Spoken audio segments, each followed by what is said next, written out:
Assalamualaikum warahmatullahi wabarakatuh. Balik lagi dengan Wadawchannel. Bagaimana kabarnya kawan-kawan? Semoga selalu sehat, lancar, dan tentunya selalu semangat ya guys.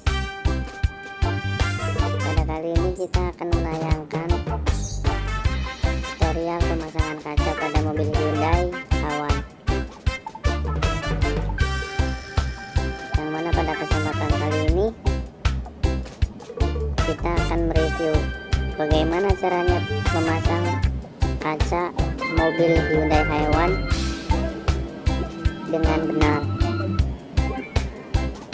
Untuk selengkapnya tetap pantengin ya guys, jangan lupa subscribe, like, dan komen, dan share sebanyak-banyaknya ya guys, agar Wadawchannel makin berkembang dan menayangkan tontonan-tontonan yang lebih menarik lainnya.